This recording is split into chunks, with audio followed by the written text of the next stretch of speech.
Okay. You're good. Okay, the time is 7 p.m., and I call this regularly scheduled meeting of the Red Oak City Council to order.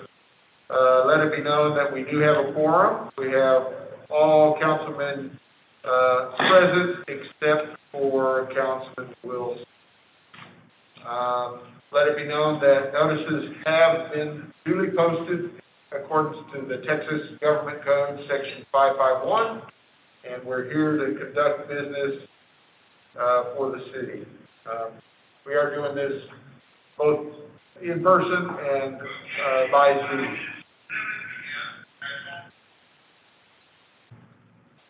So I think we're good to go. All right. So if y'all will join me, I'm going to lead us in the invocation and the pledges of allegiance.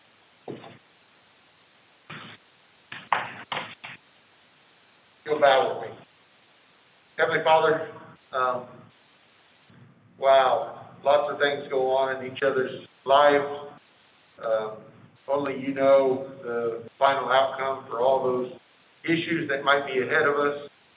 I just ask that you give this body, this government body, wisdom and discernment to do the proper thing for these citizens of this city, and give everybody kind of comfort that decisions that are made are in the best interest for everybody. Please be with our first responders, fire, police, our city workers as they work so hard to keep things moving. Our administrative staff, because we couldn't do it without them, and we just thank you for what we do.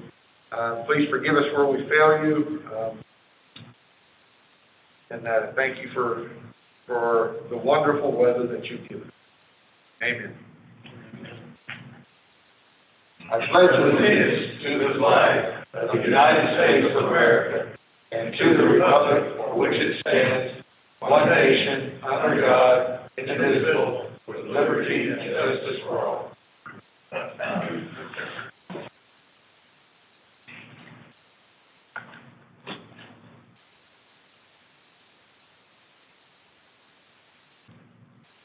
Okay.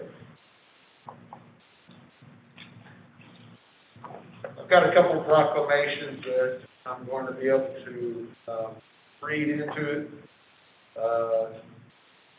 The first proclamation is about National Hospice and Palliative Care Month. We all have been touched by, both within our own family and just family friends, to be able to provide hospice care and palliative care to help hurting friends and family. And, you know, that's a hard life decision that has to be made. And, you know, there are so many professionals that are involved trying to figure out what's best to ease comfort. And I just would like to reiterate that that November of 2020 is going to be National Hospice and Palliative Care Month. And I encourage the citizens to increase their understanding and awareness of care at the end of life and to observe this month with the appropriate activities and programs.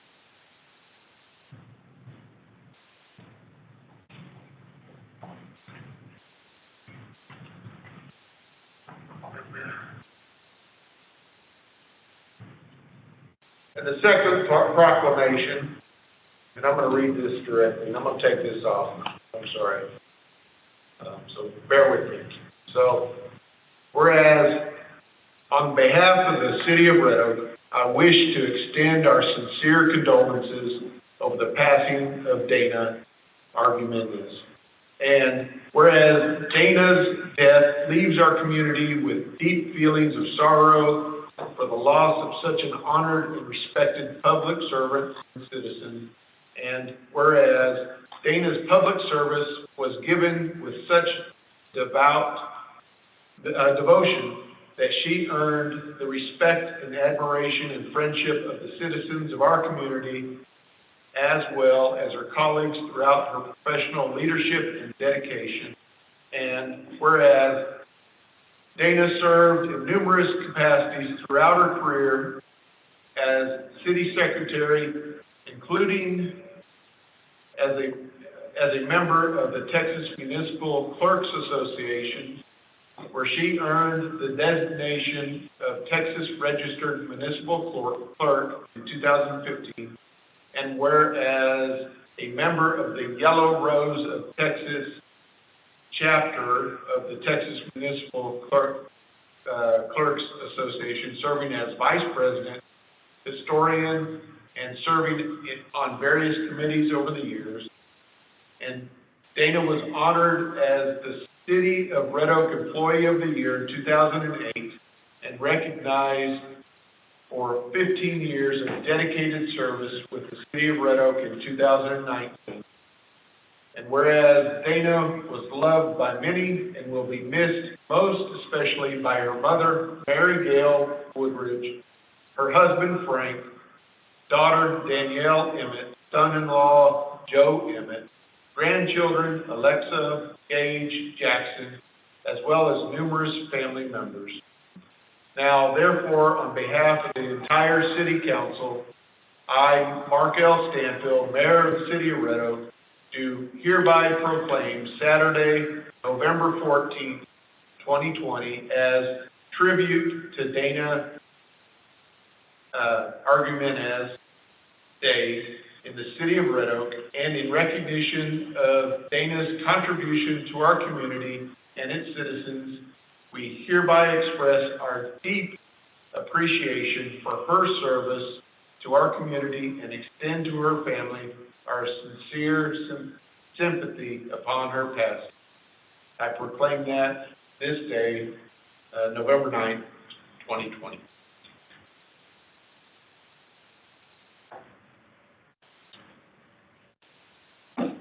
That was tough.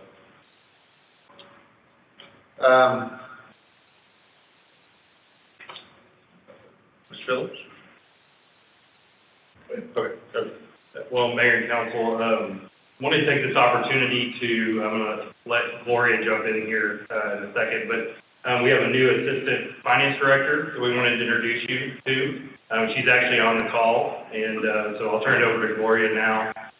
But Sydney brings to us over 22 years, I think, if I remember correctly from the interview process, of municipal experience to the city, and we're really excited to have her. Yes, good evening, Mayor and Council. I'm excited to introduce you to our new Assistant Finance Director, Sydney Smith. And as Jonathan said, she has over 20 years of experience. I think it was 22 in municipal government finance. She is licensed as a certified government finance officer, and she also serves as a secretary for the Government Finance Officers of Texas Board. Before coming to Red Oak, she worked for the city of Weatherford for approximately 12 years as an accounting manager and an assistant finance director. Before that, she had similar roles for the city of White Settlement and the city of Springtown. So Sydney definitely brings a wealth of experience and knowledge with her to the city of Red Oak. So please join me in welcoming her to the city. Thank you, Gloria. And I'm excited to be here, and I'm looking forward to meeting all of you in person one day. So thank you for having me. Thank you. Good to meet you. So we're at a point in the meeting where we have citizens' comment. And we do have one comment that Mr. Fuller will kind of read into the... Okay. So this is from Devin Talley, 223 Gordon Valley Lane, here in Red Oak. And his statement is, I would like to discuss installing a railway quiet zone as outlined by the Federal Railroad Administration at the website. I would like to request this quiet zone covering the area including the crossing located at East Ovilla Road and Red Oak Road, as well as the area between covering roughly 1.5 miles for the benefit of the current and future residential areas surrounding the tracks, such as Quail Run and Fox Hollow Estates neighborhood. Okay. So just a little aside for citizens' comments. Unless it is on our agenda, we can't really speak on it. We appreciate you, Mr. Talley, or Ms. Talley, I'm not sure. I don't see a face on there, so I apologize, for bringing that to our attention. Hi, how are you? I appreciate you bringing that to us. We just can't discuss it because it's not on the agenda. So, but thank you for doing that. So, we are at our point on consent agenda. Consent agendas are items that are considered routine in nature. They can be acted upon in one motion. They can be withdrawn and talked about separately, and that can happen by either myself, a council member, or the city manager. Council, is there any item that you care to discuss separately? Okay. I would entertain a motion to approve the consent agenda. Okay, Councilman Brawley, Councilman Drake. Those in favor of approval of consent agendas, items 1 through 8. Tony, aye. Goodwin, aye. Drake, aye. Brawley, aye. Okay, so that is 4-0 for consent item approval. Now we're at a point for regular business. Each one of these items will be taken separately and discussed appropriately. Item number 9, consider approving the presentation of the plan of finance and authorization to proceed to issue Series 2021 tax note. Ms. Black, or council. Yes, the city council did adopt a budget for FY 2021, which includes capital expenses to be funded by this Series 2021 tax note. Hilltop Securities is with us this evening. I believe Jim Sabonis is here to make a presentation to council with regard to the plan of finance for this tax note.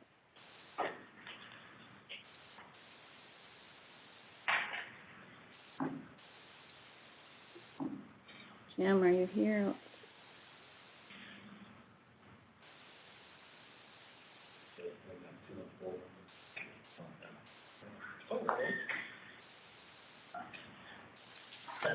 Okay, Ms. Black, just a second. Okay. I need to.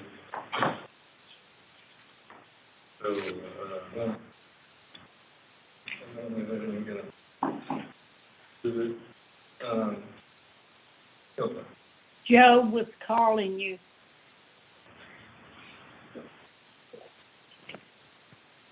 Is that the 214-673 number? I think so, yes. No, they're not on, I don't think. You actually have the presentation in your packets. Now, this is simply the first step in the process where they give us what they expect in their budgeting and interest rate of 2%. This is for the tax notes that we do each year for the smaller amounts. As Gloria mentioned, and this simply gives them and Hilltop Securities the direction to move forward in the issuance process. So staff recommends approval. He's calling you again. Okay.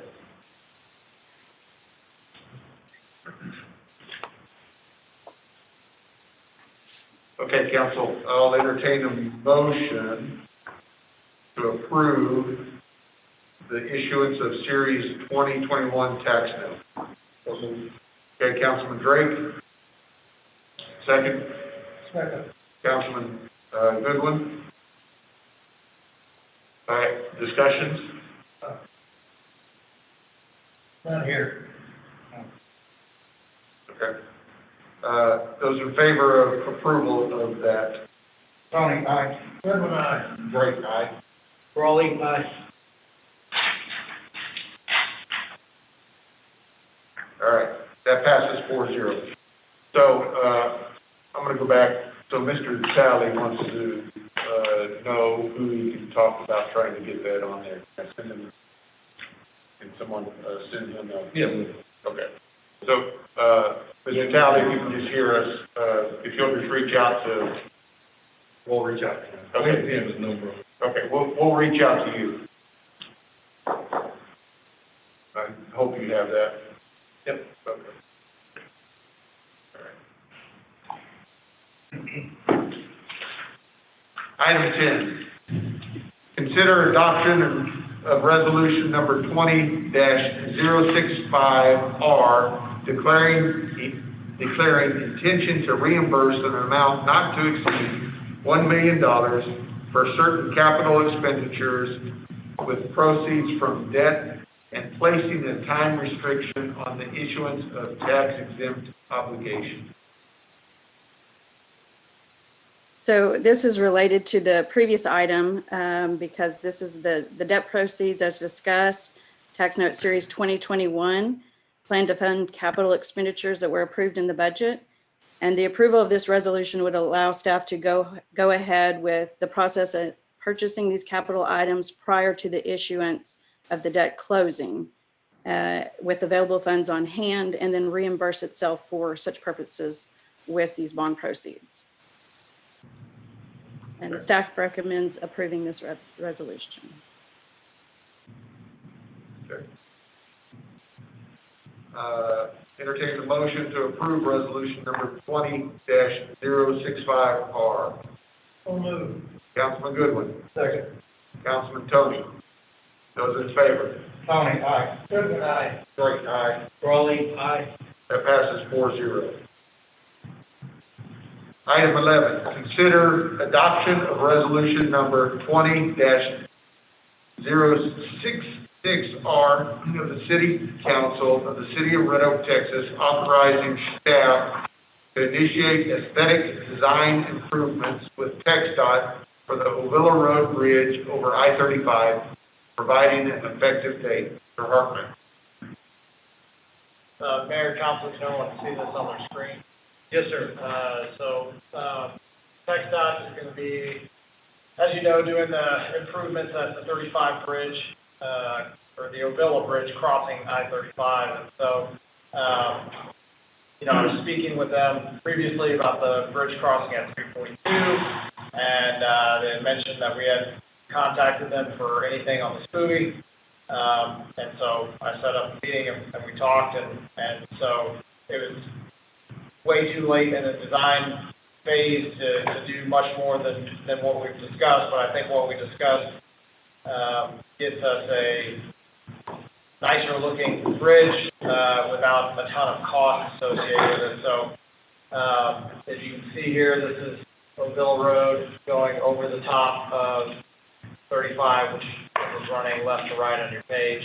And so a couple of things we talked about was enhancing the bridge railings that go over the top along Ovilla, enhancing there's several, and I'll show you all these, there's several islands within the SPUI itself, doing a decorative stamped concrete in there, and then also using a combination of their a combination of their standard TxDOT pattern walls in such a way that it's a little more aesthetically pleasing than just one solid type. So I kind of, this is a SPUI that's in Plano, I think, and they kind of did some of just the regular things. So I thought this would be a good one to show what could be done different about it. So this bridge rail right here is simply just the standard TxDOT wall. It's like out there on Red Oak Road. It's out there right now on Ovilla Road. But if we were to get the aesthetic rail, we could get something like this or something like this. at a nominal cost, because it would just be going, from here to here and not, not around the entirety of the intersection, but, so as people going down 35, which, if I remember right, is like over 100,000 cars a day, just having a little nicer look. So one of the other things we talked about was some city branding, and getting, anything more than just some text was gonna be a challenge. Like if we wanted to put our logo up and light it or anything like that, at this point in the game, it was gonna be a little bit late for that. So I asked instead, y'all are always, allowing people to paint the name of the road on the bridge stringers. So could we possibly just do, Avila Road, City of Red Oak, and just painted text on the stringer? And they said, definitely Avila Road, they're gonna check on putting City of Red Oak. But I thought that was a good, cheap alternative, to putting up a steel logo or something like that on the side, so that we still get city recognition, but for a reasonable cost. Some of the panels, so on here, these are what's called, they call them fractured fin. They're just a concrete panel, pretty bland. And then this here is what they call their ashlar panel, where it actually looks like stone. But if you start kind of mixing them up a little, and create a pattern, it actually starts to look kind of nice, even though it's just their basic material. So, they were open to that, and that's I think a good option for us, budget-wise, because it's just changing a couple lines on the paper, a couple notes on the paper for them. This is what they have planned right now, which is, these are the medians on top, so now we're on the top deck on Avila Road. It's basically just medians with concrete in them. And so in lieu of that, doing a stamped and stained concrete would look a lot nicer. It also, from a safety standpoint, it's far more visible than that, than just having the concrete that then blends in with the lane.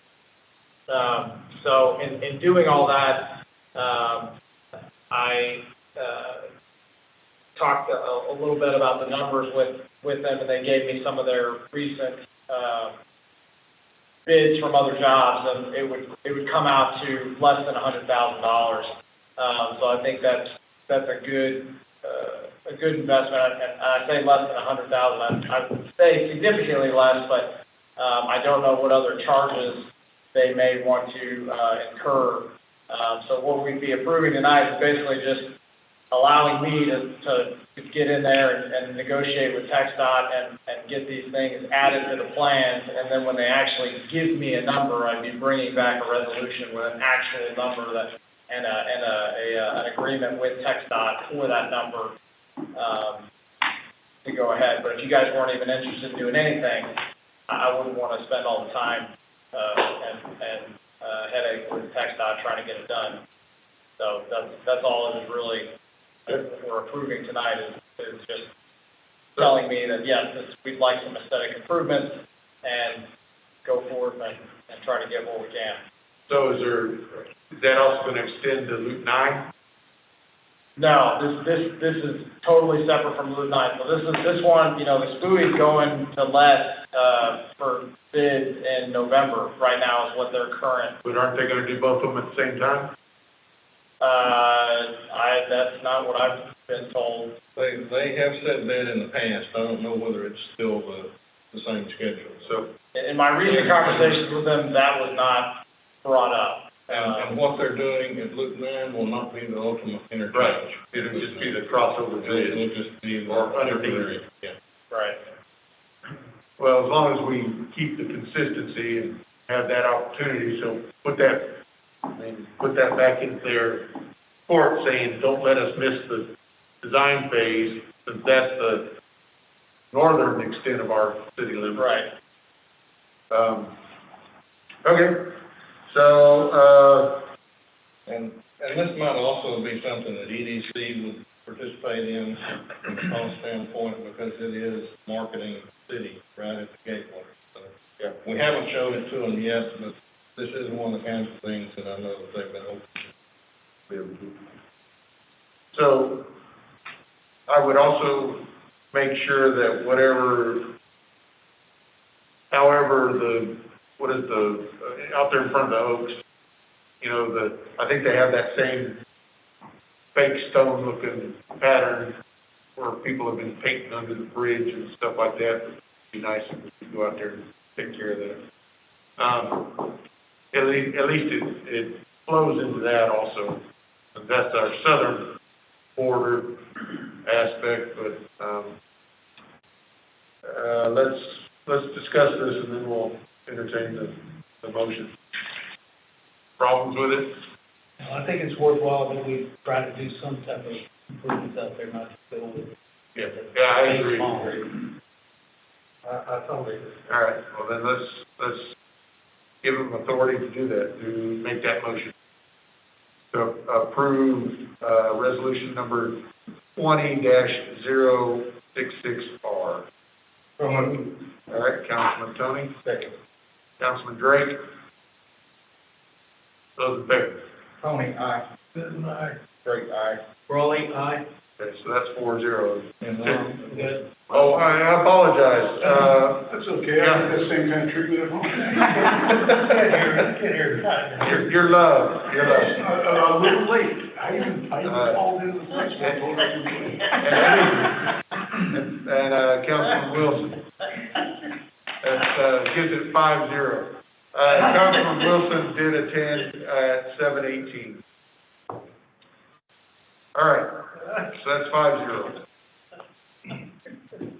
Item 12, conduct a public hearing and consider approving ordinance number 20-041, ratifying the official zoning map for the city of Red Oak, Texas, case D 20018 by staff. Mr. Hartman. Mayor Council, this is just the, yearly update to our zoning map. This is not a zoning change. This is, basically just taking all the zoning changes we've done since last year, and incorporating them in official city map. So it's already gone to P&Z, and they've approved 5-0. Okay. And I would like to also point out that, we had been having, Friesen Nichols do the math for us, and this year, our planning and zoning manager, Brian Gitzel, was able to, save our department a significant, amount of money by, doing the map changes, and updates himself to the tune of about $16,000. Oh, nice. All right, so this is a public hearing. I'll open the public hearing at 7:28. Is there anybody online that wishes to speak?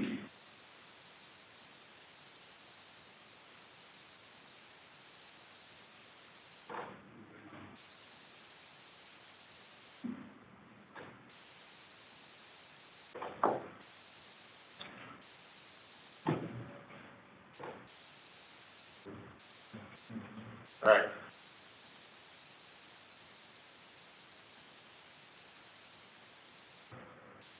All right, so not hearing that anybody's going to chime in, I'll entertain a motion to close the public hearing at 7:29. That's Councilman Wilson. Second. By Councilman Brawley. Those in favor of closing? Tony, aye. Bill, aye. Drake, aye. Raleigh, aye. Wilson, All right, that's 5-0, it's closed. Council, do you need any more consideration for the approval of this? Okay, I'll entertain a motion to approve, no, stay there. Approving ordinance number 20-041, the ratification of the zoning map for City of Red Oak. Entertain that motion. Okay, Councilman Wilson. Second. Councilman Drake. Those in favor? Tony, aye. Bill, aye. Drake, aye. Raleigh, aye. Wilson, aye. All right, that's 5-0. Item 13, consider approving the preliminary plat for the Creek Bend addition, Phase 2, being 64 lots, including 2 HOA lots totaling approximately 12.32 acres out of the John Nugent Survey, abstract 796, generally east of Sunnyside Lane in Red Oak, Texas. Case P20017, requested by Mr. Zeta. Mr. Harper. If you'll remember, a few months back, we did a zoning case, for this property. It's, adjacent to the Harmony subdivision and the Creek Bend Phase 1 subdivision that's currently under construction. It's west of 35 and just north of Mill Road. So the developer purchased the property, adjacent to his property and wanted to include it in the subdivision. There were some access issues that we worked out during zoning, that the developer would, work with the Harmony subdivision, in order to make connections to their existing subdivision. And there is a small portion of land that they still need to purchase from the existing HOA, so that they can make the street connections and have the lots that are fronting that existing road, the Sunnyside Road down here, be able to connect. And they are working through that, and they have told us that the HOA is responsive and is in favor of this, as they are going to likely join the Harmony HOA.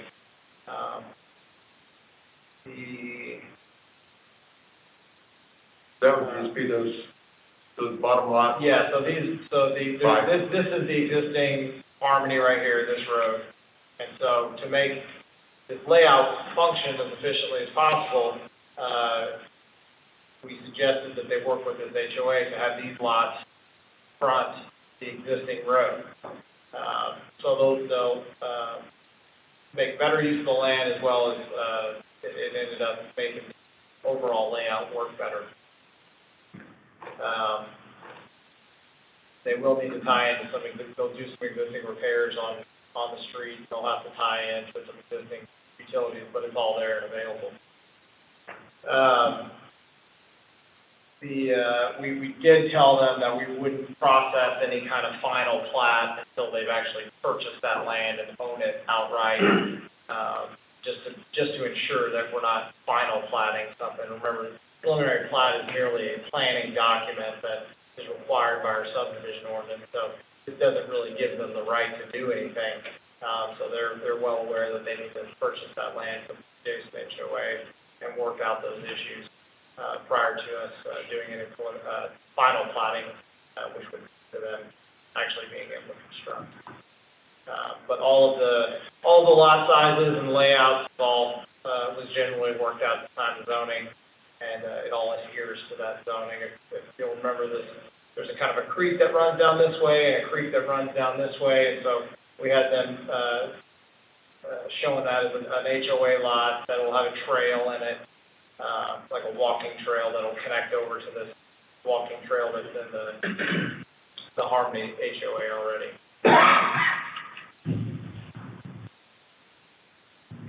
So just for clarification, so blow that back up. So will all of 5 and all of 4 lots be the Harmony HOA, or will just 5 be the Harmony HOA and 4 and 5 up at the top be a different HOA? So the discussion that the developer is having with current Harmony HOA is that the dividing line would be here, basically. So all of these lots up in here would have their own HOA, the Creek Bend HOA, then these lots would join the Harmony HOA. I don't know if that's finalized yet. Again, this is what I'm telling them about finalizing before final planning. So we slide back up just a little bit. That 4 up there at the top, Wait, that's on the other side of the creek though, right? Yep. And so what is that for? That's a lot that, The 4 is indicating, an area which is, the lot size. So that's all that's indicating is what lot size they are. Yeah. This here. so but is that half that property is gonna be one part of the HOA and half is gonna be the other on that? I don't have it all worked out with them. It would make sense that these would stay with the creek bed because they're actually contiguous, and then these having a natural separator of the creek would all be in harmony. But they may end up just being in the creek bed HOA. Sure. Just the initial discussions that the developer's having. But again, we would have this all finalized prior to, doing a final plat. Okay. But they will be in one HOA or the other. Right, yeah, they're required to have an HOA by sub. Okay.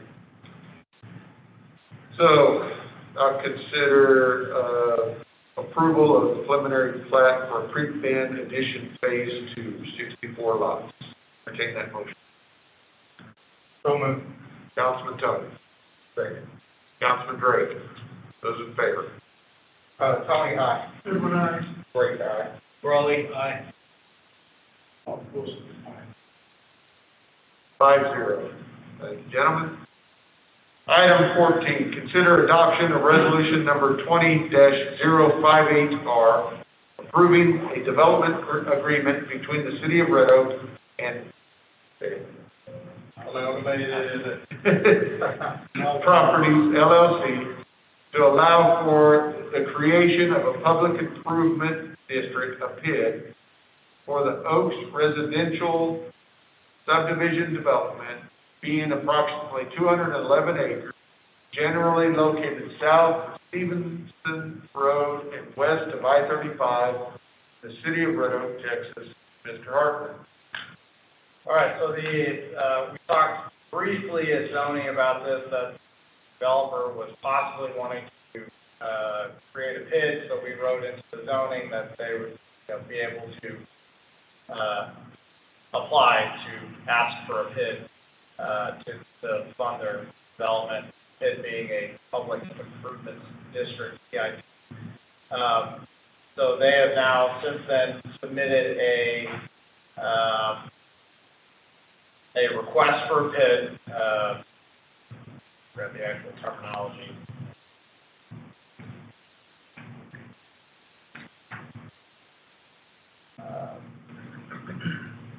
So that they've submitted a request to create a PID, a district.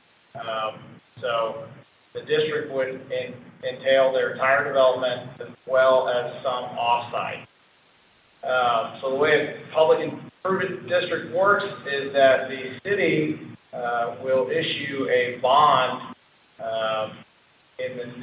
for the developer to do public improvement in the subdivision or the area that they are defining, which in this case is only their subdivision. And then over a period of time, in this case 30 years, I believe the residents or landowners within the PID will pay back the bond. So similar to when the city issues the bond and then the taxpayers pay taxes and we use those taxes to pay back the bonds. It's similar to that, except for only these residents pay for it, and so they pay for it. It only goes to pay back this specific bond. So the bond monies spread over the development, which is about 655 lots. They have set a maximum assessment rate of 39 cents per 100. So as an example, I put an example in the memo, but it has been updated since, and I did not update that. But on a $300,000 house, 39 cents per 100 comes out to roughly $1,200 in extra tax per year, which is about a 16% increase over what they would typically pay. Now, they will be required to, they have a home buyer disclosure program whereby they are telling anyone who's buying in this subdivision that they will have this extra tax, and it will be due every year. And so they've got, in our agreement with them, they've spelled out several different items that they are required to do in order to meet the agreement, but also to notify the buyers. I'll read just a few of them.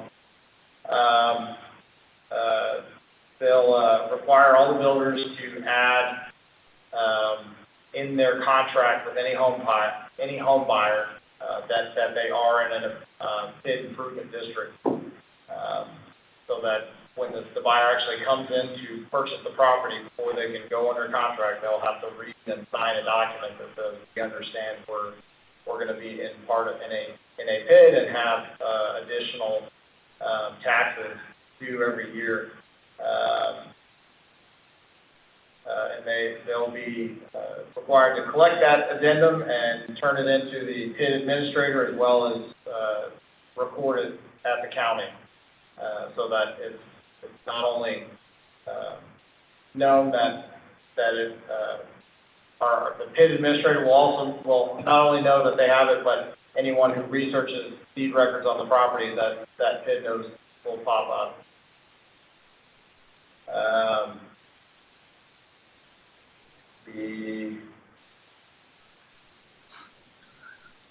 Will also be included in the HOA documents, and I thought they had on here a sign. So,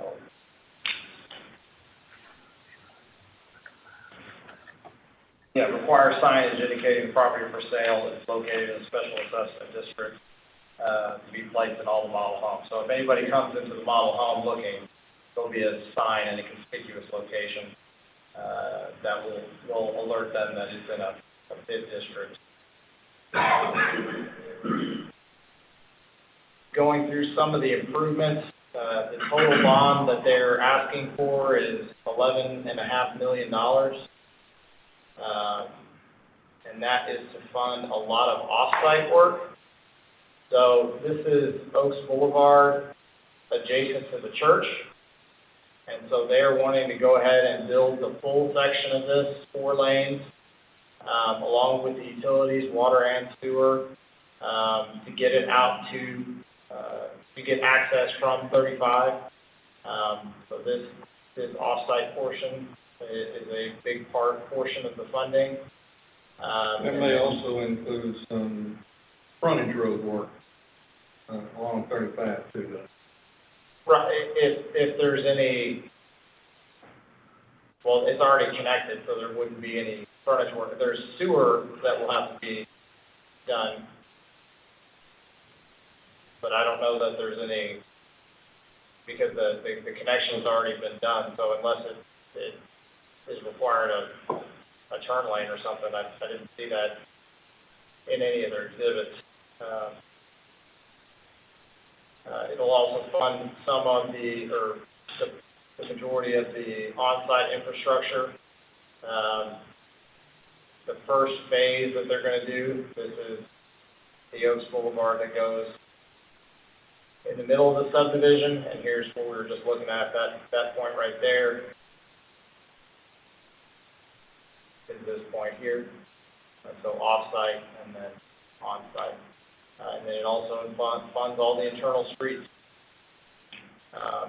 In talking to the developer, he believes that their first phase will be up to 322 lots, mostly in this quadrant here. It also is for funding of the utilities, water and sewer.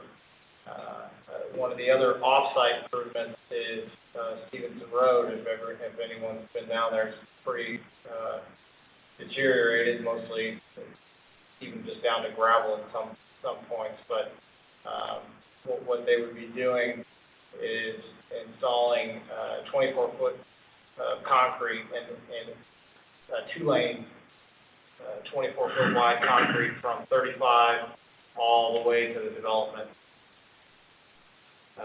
which is a significant cost, off-site improvement cost. Also included in the improvement costs are going to be the internal park areas. These parks are open to the public, but they would be, generally thought to be used much more heavily by the residents of the neighborhood that can walk there. So what they were doing is some practice ball fields, so no lighting, but just maybe some backstops with a infield area, and then some practice soccer fields. Again, no big lighting, but just an area for people to practice on. With some off-site parking, on-site parking for residents, or, if the coach lives here and the baseball team wants to practice, then you can have all the kids come, they can park instead of parking in front of people's houses and jamming up the street. They've also delineated a location for a possible future fire station. If it doesn't get used as a fire station location, then it can be converted into parkland, extending the park out more. This is the other large park area. This is 20 acres. It won't have the improvements like this one has. It'll basically just be a walking trail around the park with some landscaping along the frontage, and then keeping these natural features here in the back. There's a creek with kind of an old stock pond that'll widened out and amenitized a little more. So again, those park improvements being used by the PID for funding. Some of the entry features here, as well as the open space areas. This is the amenity center, which will be private, so the PID funds will not fund the private amenities, because those are only going to be available to the residents, versus the park areas that could be available to anyone within the city. I'll let the developer talk more on their numbers, why they want to use the PID as a funding source instead of private capital, and just let them kind of inform you of why they want to utilize this funding source versus any other. So, a couple other things, just in general, for you note, before Fred and those guys take over, is we have run this by both Bob Hager, the city attorney, as well as Hillwood Securities. And Hillwood does bunches of these things. And they said this was about as straightforward of one as you could get. And it was pretty good shape. So they looked at all the language there too. And I believe Councilman Goodwin, going back to what you had spoke about at the previous meeting, we did go back and look at the article up in Denton County. And they had the disclosure, but they didn't give the disclosure at the proper time. They gave the disclosure at the time of closing instead of at the time of contract. And their disclosure program here requires it at the time of contract, and it also requires that the builders notify the estimate of monthly ownership costs for the PID taxes as well. So that will ensure that they don't get to closing and find out, unless they just don't pay attention to any of the documents that they sign or read or talk about. It is in place. We're sure that they will be notified. They're required to be. They're required to be by their own document. So I would assume if they didn't, it is a legal document, it is recorded, they would have to go to civil court, I would assume, if they did not notify them. Correct. The other thing that Ben referred to this as a tax, and we all think that anything any government imposes, but it's actually an assessment. And so that process, the assessment process, will take place with a maximum on that. Just so it's nothing that we necessarily. It's not an ad valorem tax. This is based on a benefit analysis, not based on ad valorem or the value of the property, just so that you all understand. That was for Ben's benefit. So this tax applies, it works simple. Does this tax apply for senior citizens or their exempt? It's everybody. Everybody. Everybody. Yeah, so typically, and I don't know how they're gonna set it up, but you would pay, based on how much you own. So if you own, 4 acres within the development, you would be responsible for 4 acres worth of, improvements. I'm not sure if they're doing this by linear footage or by square footage of the lot, or, I'm not sure, it's maybe a good question to ask them. But it should be set up to where someone owns more, pays more, and someone who owns less pays less. Right. But in answer, it's not subject to frozen tax levies, it's not subject to disabled veterans, they have to pay the full price, for the PIV system. Other ad valorem taxes that come to the city, they would still qualify.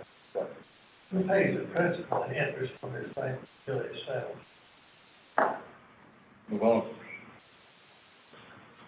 They are the owners of all the lots until it's set. So we're not sitting there with, they go broke, we have a little problem, so other than that. Yeah. I talked to the minister that he did the best to explain it. Good question. A couple other things that'll also change, is our process throughout the year will change a little bit as far as the budget process. If this were approved, the PID is created. Typically, you'll have a PID administrator that actually handles the administration of the assessments. And then council would then go afterward and have to approve the SAP, which is the assessments. And then, and so there's several approvals that happen as part of the budget process. And so we'll have to time all that out. It'll be a little bit more process-wise as we go through those meetings, especially that time of year towards, so calendar now towards like July, August. It's my understanding that we have to vote on this every year. Yes, sir. Correct? Yes, sir. And Yes. the rate is not static at 850, it could go up, it could go down. Are all those disclosures in there to the homeowners or people that are potential homeowners? They should get all in. It's not gonna be necessarily like a maintenance bid could vary Right. tremendously based on what they're holding on to spend the money. So it won't vary that much, it could have some variance. Yeah, but Mayor and Council, what you'll basically see every year is the amount of the bond payment and the assessment to pay that and any administrative costs. And you'll get to review that and vote on that. And so to some extent, to waylay any fears you would have, you would get to see that annually. And they would have to justify the assessment to you. So ours is kind of a super vision of the PID as far as making sure that the bonds are being paid down and that it's not a slush fund that someone's misusing the money. So that would be the extent of your review in that regard, and to vote on the assessment. If they thought they'd only need about 7.5 million, they were going to put into the program 11, I think 11.5. Not to exceed. Not to exceed, basically, where they could go up to 11. Up to 11.5. They thought the total cost was going to be like 7.5, 8. Okay. Plus, it may not be as bad. So what was the cap though? But The cap, you said a cap of 32 cents? 39 cents. 39 cents. So each year though, it can't exceed that. Right, Ken? I think that would be the maximum based on the 11.5 million. So it could be less until they spend all those dollars. Okay. Said they didn't want to go over $3 total taxes. $3? You know, it was ISD, city, county, and, the special assessment about 30, he said 34 cents. Come in about 294. $3 per. $1,000. Right, yeah. In the document they gave me, that they stated it'd be 39 cents per 100 would be the maximum. I think that's max, you're talking about paying about 34. And it may not be 34 for the entire town, and it may be 2 years as they're developing a phase, spending some of that infrastructure in, it may not be as high. They don't necessarily have to take it down all at one front, they can take it in more front. All right, so, two things. So I know, Randall, you're on, right?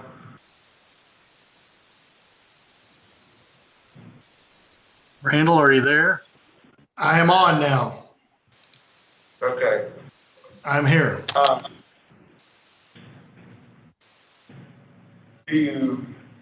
Were you able to hear all of Mr. Hartman's presentation? I've heard it all.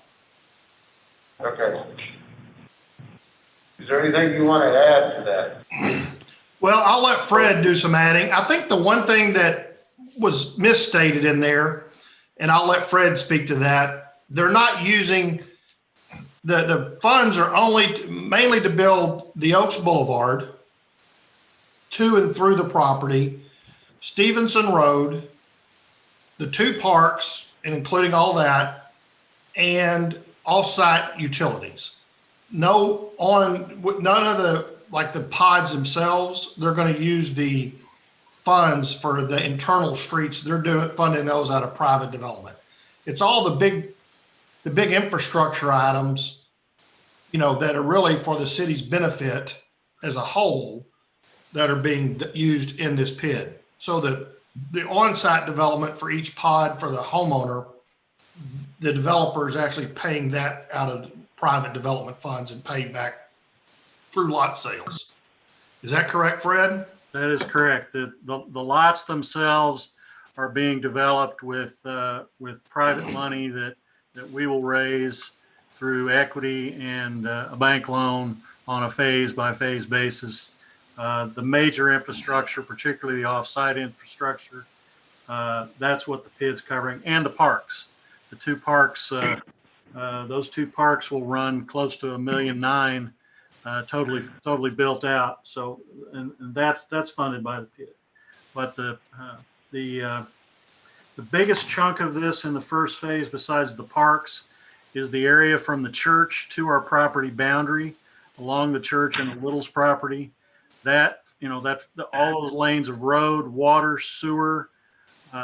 We're bringing gas from the east side of Red Oak to the west side of our Red Oak with our efforts where there is none now.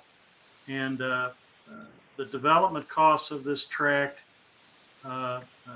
necessitate a PID to come up with enough funds to accomplish everything. It's pretty basic math, and all of our builders have experience in PIDs. I'm very confident that they will disclose this properly, and we will all monitor that, as well as keeping the city in the loop on all that.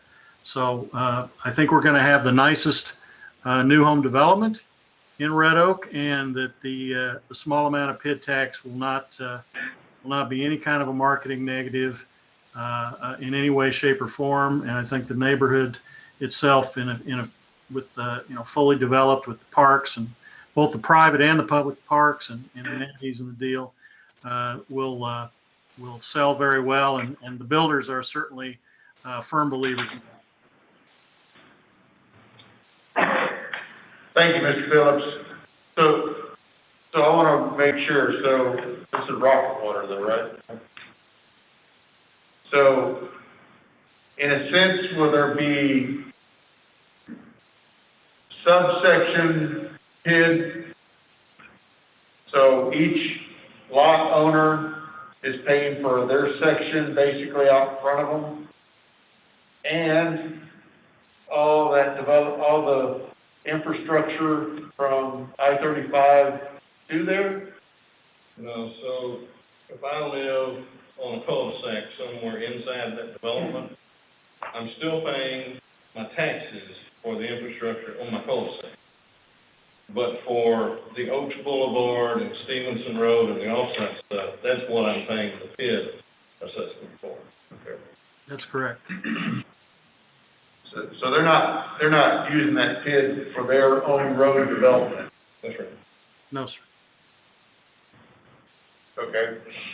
And then how does Parkland, so, but they're using some of that PID to reimburse for the park developments?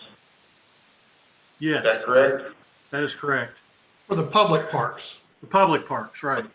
The 8-acre park Okay. with the baseball and soccer fields, restroom facilities, and then the 20-acre park with the trail through it. Those two parks total about $1.9 million in cost. And you were having a swimming pool there at the amenity center? Yes, sir. There'll be an amenity center. That is private HOA. That'll solely be for the use of the 655 homes that are in the neighborhood. That is not in the PID. And there's not a dollar in the PID for so much as a lawn chair. That's all our money that we're gonna spend. All right, and then, so is that food drainage, Mr. Hartman, stuff like that? Yeah, all the utilities, so, again, off-site. Offsite water, sewer, Yeah. drainage, street. But they're not gonna have retention ponds? Is that part of it? Well, that'll be part of the park. That's where they're gonna utilize some of they've got two areas set aside for detention. One was on the amenity center area. The other one is, they've got three. One at the amenity center area, one just kind of internal into the subdivision, and then in that 20-acre park, I have not seen any preliminary engineering on it yet, but my assumption is that they're gonna be trying to utilize that for detention in that larger park area, just because that's where water already naturally flows. So bottom line, we're using the PID funds for the offsite infrastructure that couldn't be funded up. This were a subdivision that didn't have all that offsite infrastructure to be put in, they wouldn't necessarily need. So one last, I don't want to be Debbie Downer or anything like that. So when's that payment start back, once we approve this? I mean, they have to have houses go in to be able to start making that payment. So it's up to that 30 years. But they'll be responsible for it if they have not sold the lots yet. Because they are the property owners themselves. So that encourages them to start development and move things along. Well, and they won't necessarily sell the bonds, so we do it tonight. You know, they may not sell the bond until the spring, when they get ready to develop. This just gives them the authority to move forward. Can we guarantee any farm? We are. We are. And for that, we're getting a development. Well, we're getting the offsite Infrastructure. If you like paying Rocket. We We don't pay for that thing. Yeah. Well, I'm just pointing that out, that's the funding our own Rocket. Todd, this is Steve Fluker. I'd like to clarify something if I could. The guarantee of the bonds is not by the city. Right. The guarantee is the lots and the assessment against the lots. So in a PID, the city does not have anything that goes against the city's bonding capacity.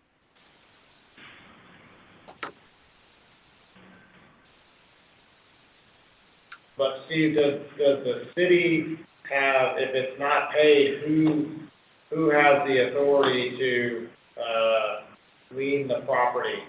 Is it the PID itself? The city has the right to lien the property, and it is a first lien, so it takes precedent even over your mortgage. So So then who, So we're guaranteeing it, but we have basically the collateral being the property. correct. The collateral is the property for the bond. So in a sense, yes, we are guaranteeing it, but we have the collateral to cover that. Yes. Is this insured in any way? The PID?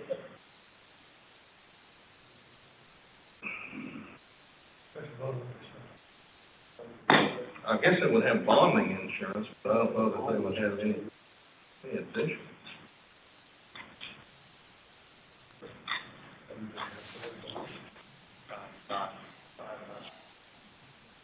Okay? Could Randall or Fred answer that? Is that a? Is the PID insured? If so, what type of insurance? I'm not sure. If you're asking me, I'm not sure. I would ask Robert Hager. Well, it would really ultimately depend on the bid documents, and that would be something we would talk to our financial advisor about. I think Jim Sabonis would have the best answer for that. I don't Yes, think we Jim. would, or if Clark or Chris is on the call, but I don't know if they are or not. I haven't seen them. So, for instance, when we issue our own bonds, we're typically not required to get bond insurance because our rating doesn't require that. We used to, but that could be something that, as we move forward to that issuance of the bonds, could be required as reinsurable. Correct. Todd's right. So, but that doesn't necessarily hurt us by doing this, by issuing this. It doesn't hand tie us. No. Okay. Any other questions, council? All right. I think Carol has. Yes, sir. Who will pay for the maintenance of the public parks?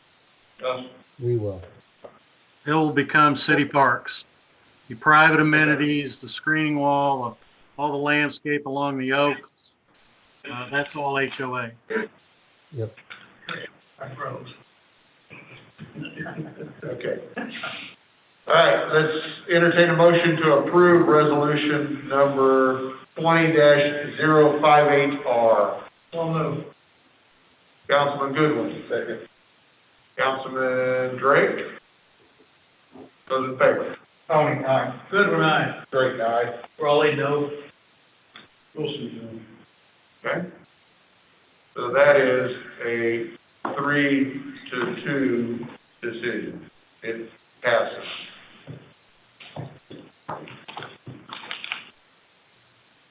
Item 15, consider approval of expenditures in the amount of $1.2 million by the, I'm trying to spend more of his money, you should have let me go. $1.2 million by the Red Oak Industrial Development Corporation for acquisition of approximately 7.6 acres of land. Mr. Fuller, or? So, He's asleep. So this is the property at the end of Austin Boulevard that we've talked about, that Kelly Harris owned. We had been working through the process for eminent domain. It became apparent that it worked out better for both Mr. Harris as well as the IDC if we just purchased the property. We were able to purchase the entire property at a good price that will allow us to get at least a good portion of the price and some of the infrastructure back out in future land sales. It also allows the IDC to control all of the property from Austin Boulevard all the way down to the railroad track, where we don't have multiple ownership. The IDC approved their last meeting unanimously. and staff recommends approval as well. All right. Any discussion, council? All right, entertain that motion to approve that. Okay, I'm not sure who said. Okay, Councilman Brawley. And second, Councilman Wilson. Those in favor? Tony, aye. Goodman, aye. Drake, aye. Raleigh, aye. Wilson, aye. That's 5-0. Item 16, consider adoption of resolution number 20-067R, providing for the setting the dates, time, place of public hearings concerning the voluntary annexation of approximately 1.351 acres or more or less out of the Robert A. Lehman Survey, Abstract 628, in the city of Red Oak, ETJ, Ellis County, Texas, and incorporated to the city of Red Oak, Texas. And again, this is the property for Crystal Lake subdivision, north of Willville Road. These are the lots that they bought out of the existing subdivision so that they can make that connection to the roadway. And Karen has put together the dates. This just begins the process. So, council, do y'all need to see a map of that, or your thoughts? Councilman Goodwin, you okay? All right. Okay, so, and what are those dates? So, November 9th, we will be setting the resolution, that's tonight. November 25th will be the newspaper notices for the first and second public hearings. The notice to the school district, railroad, put it on the website. And then on December 14th, that would be the actual first hearing. And December 15th would be the second, both of those meetings, 7 p.m. And then January, which is our regular city council meeting, would be the actual adoption of the ordinance for final section. Mr. Hartman, do you need to add anything? No, it was, I believe, best I can tell, mistakenly left out when they originally bought the property in the initial annexation boundary description. It was intended, and even shown on our map, the annexed in, but you actually read the description, it's not. So it's kind of a mistake, I think, at that time, just for the actual legal description. So. Good. All right, entertain a motion to adopt the resolution 20-067R. Moved. Councilman Goodwin. Second was Councilman Wilson. Those in favor? Tony, aye. Goodman, aye. Drake, aye. Raleigh, aye. Wilson, aye. That's 5-0. So that's all of our regular session. Now we have board appointments, and we are accepting the resignation of Kevin Crane as a regular board member from the Parks and Rec Commission, and appointing Isabella White as a regular member from the alternate member for the remainder of the two-year term from June of 2019 to 2021. You want to comment on that, Mr. Kelly? This is a recommendation, that we had at the last Parks Commission meeting. Ms. Chappelle White has been an alternate member for over 2 years, and she's willing to accept the duties in the Parks Commission. Wanted to make a recommendation to council that they approve the accepting her as a regular member. Okay, vote on that first. Okay, entertain a motion to approve those. So moved. Councilman Brawley. Second. Councilman Drake. Those in favor? Tony, aye. Goodman, aye. Drake, aye. Raleigh, aye. Wilson. Aye. All right, that's 5-0. Go and pass that on. Okay, departmental reports. Chief Planner. I know, you know what, let's change it around. I'm sorry, we're gonna let you go last first. Public Works. Mr. Williams, let's start with you. Good evening, Mayor Council. I actually don't really have any additional to share on my report, but I will certainly welcome any questions. Great. Hearing none, thank you, sir, very much. Mr. Kelly. The inside report, you'll find the updates on Hargrove Park, the restrooms, and the rest of the park itself on the far western boundary being finalized. Should be finished sometime in the next 6 months. Originally scheduled for earlier this year, but as everybody knows, COVID hit, and there's a small company doing the work, so it's kind of caused a little bit of a slowdown for them, and they're just now getting back on track. So I have confidence they're going to do a good job. It's going to be a little bit slower than we want. And then Live Oak, sports field, the multi-purpose field, we had a ribbon cutting a few weeks ago, and wanted to thank everybody for their support in making this happen. I know a lot of this started before I ever got here, so thanks to the council and the mayor, city management, public works, everybody had a lot to do with this. So this is just one of the great successes that we're going to get to see right away, and then we got a lot more coming with the other parts that are coming right up behind it. Tried to show a few photos of the construction that's going on out on the baseball and softball fields. Coming along rather quickly. We could see turf going down on the field 5 and 6 in about 2 weeks.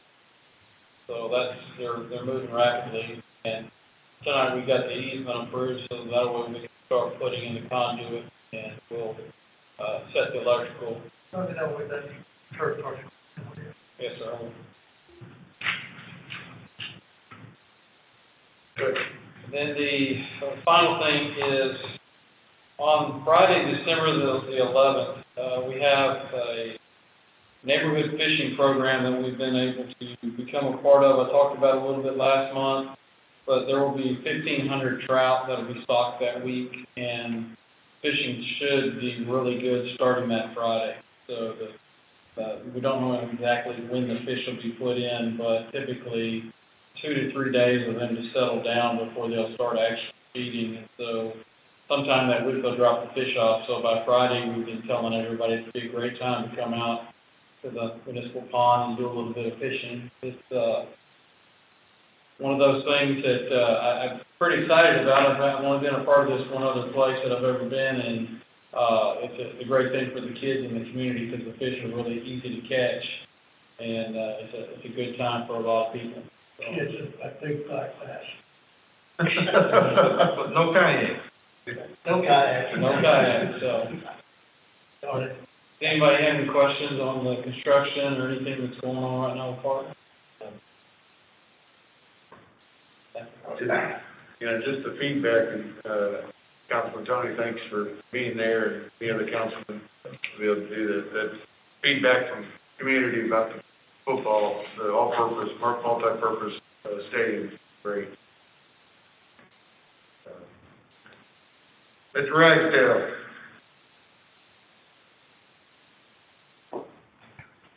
There we go. Thanks a lot.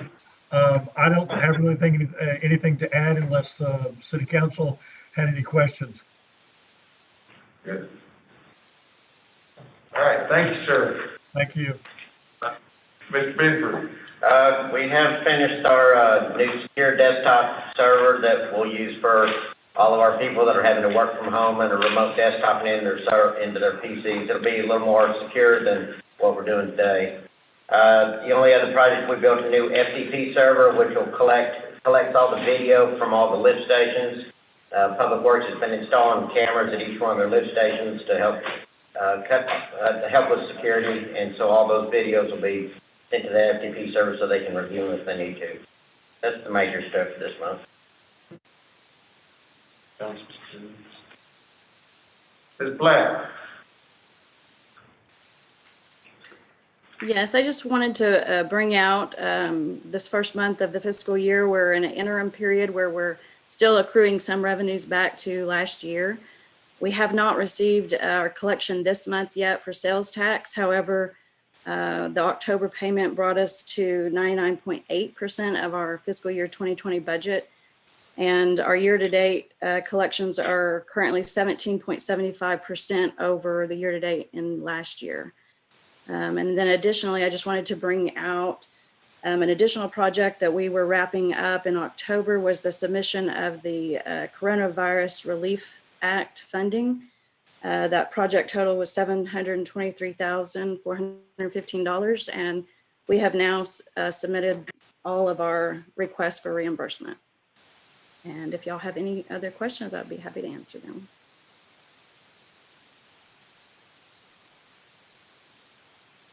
Thank you, ma'am. Ms. Amanda, just because I can't say your last name. That is okay. Good evening, Mayor and Council. I don't have anything to add from my report, but if you have any questions relating to HR, just let me know.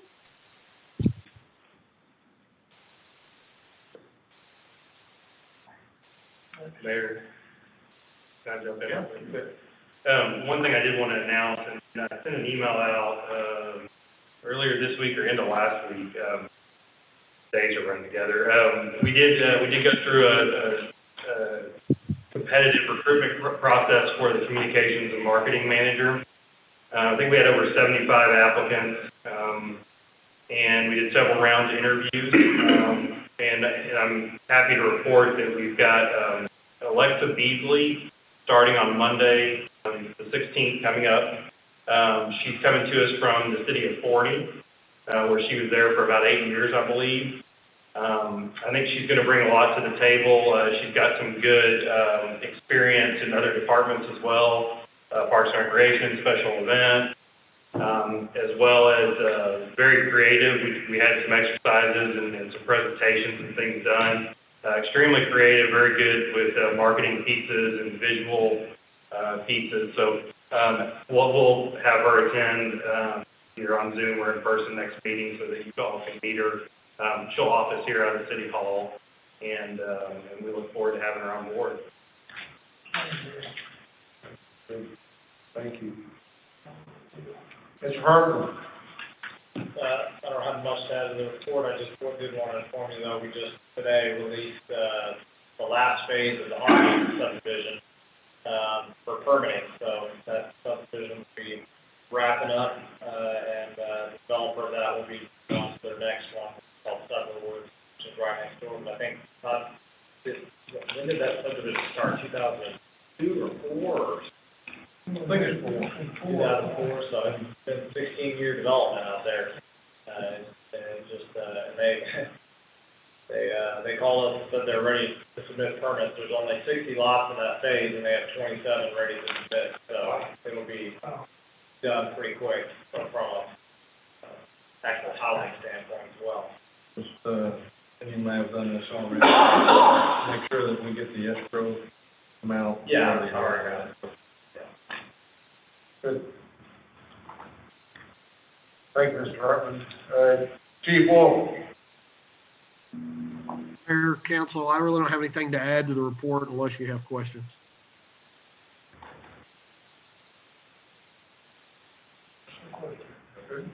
Thank you, Chief.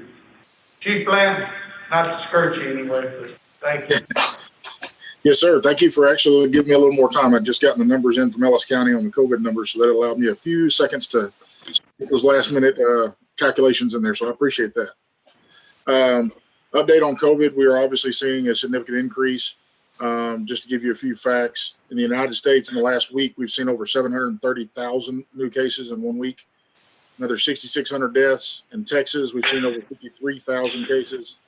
And additional 672 deaths in Ellis County. We've seen 397 new cases in the last week, we've had one additional death, and that one additional death is in the city of Red Oak, unfortunately, which brings us to 2 deaths total in Red Oak. As of today, the city of the Red Oak has 864 cases, and again, the 2 deaths. We're also seeing a significant increase in hospitalization. Currently in Texas, there's over 6,000 patients in hospitals that are, or 6,000 patients, COVID patients in Texas hospitals. Over 1,600 of those are in the North Texas area. That equates to we're only 0.6% lower in Texas hospitalizations in trauma service area E than we were at the highest point in July. So we are trailing right up there on those numbers. We're fixing to hit, new record highs, unfortunately. In Ellis County, as you've heard me say before, we have a total of 18 ICU beds as of this afternoon. 14 of those are occupied. There's only 4 available ICU beds, and of those 14 occupied ICU beds, 9 of those have COVID patients in them. So it's on the rise. I just caution everybody. I know you hear me say it every week. Just remain cautious. Wear your face coverings, as I see all y'all are doing there in a public setting. Encourage others to do the same. Wash your hands. We're in the flu season as well. I heard a new term today that I think we're going to start hearing more frequently is fluvid, which is the flu and COVID mix. And they're seeing an increase in hospitalizations due to that. So I don't have anything else to add unless anyone has any questions.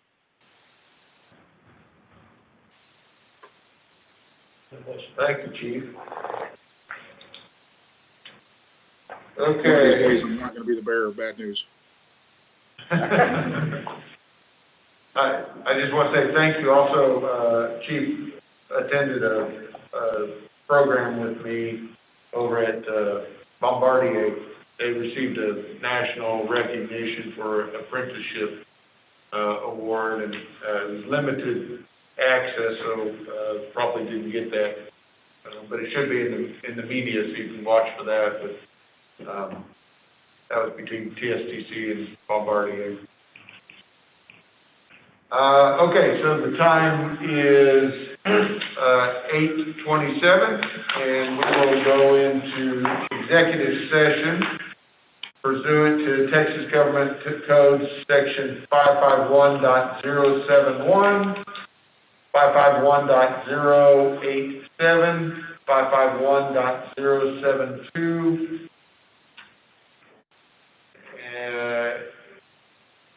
551.071, 551.074. I hope I did. Anyway, so, and that time is 8:27. So we need, who we need? We need, Mr. Hager? I guess to start, we have, Bob, Jonathan, Lee, and James Parker should be getting on also, John, if you can, put us in executive session.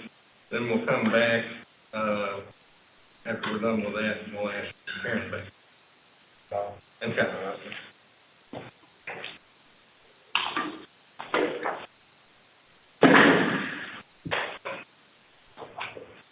So, Goodbye, Joe. you say Gloria or not Gloria? Not Gloria. Gordon, James Parker, Yes. John. Break room real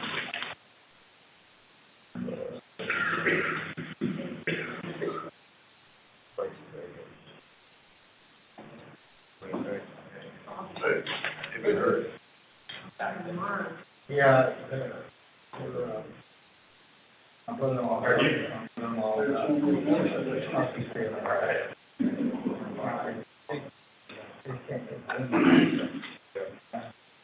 Today, it's been really busy. We actually had to hold his head up. He's at home, she's trying to do this now. How old is he? How old is she?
We just stay here, don't we?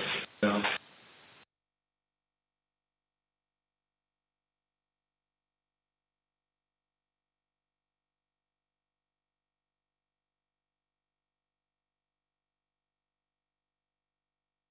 Wonderful, Bob wears that suit to bed. He has some pajamas. Got the pajamas on, I need it. Those might be pajamas. That's it, that is his pajamas. Yeah. Everybody get moved back over? Yes. Yes. All right.